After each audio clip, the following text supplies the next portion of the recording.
প্রিয় দর্শক,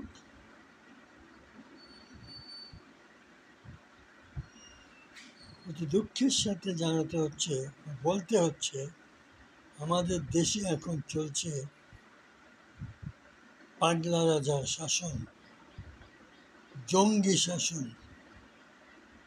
যে শাসনে কোনো আইন মানে না, নিয়ম মানে না, কোনো কিছুই মানে না, সেই রকম একটি পাগলা রাজার শাসন চলছে বর্তমানে বাংলাদেশে।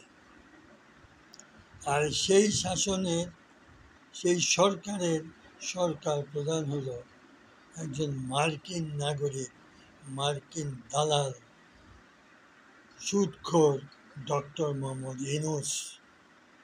তিনি বিগত 5ই আগস্টে বৈষম্য বিরোধী ছাত্র আন্দোলনের নামে কিছু আওয়ামী লীগের দুষ্কৃতী, জঙ্গিদের এবং জামাতে ইসলামের বা জামাত শিবিরের কিছু জঙ্গিদেরকে একসাথে করে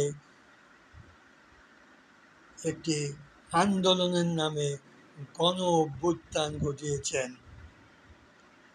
সেই গণ অভ্যুত্থানের পরে এখন সেই পাগলা রাজা, বা যাকে আমরা এক কথায় বলতে পারি মার্কিন দালাল কিংবা সবচেয়ে বড় বাটপার, এই ইউনূস এখন একটি অন্তর্বর্তী সরকারের প্রধান হয়ে রাষ্ট্র ক্ষমতা দখল করে বসে আছেন।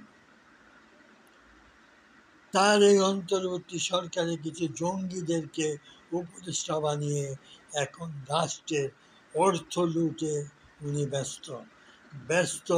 তার এই জঙ্গিদের মাধ্যমে বিভিন্নভাবে চাঁদা আদায়ের মাধ্যমে তিনি ব্যস্ত বিভিন্নভাবে জঙ্গিদের দ্বারা নারী ধর্ষণে ব্যস্ত।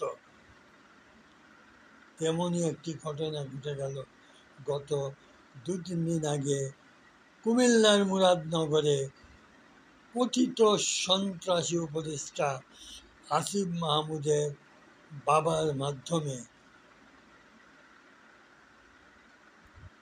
একটি স্কুলের প্রধান শিক্ষিকা এবং তার ঘরের সকল সদস্যদের মারধরের মাধ্যমে ঘটে গেছে সেখানে একই পরিবারের 3টি মানুষকে হত্যা, এবং ঘটে গেছে ওই পরিবারের অন্যান্য সদস্যদেরকে ঘর থেকে বের করে দিয়ে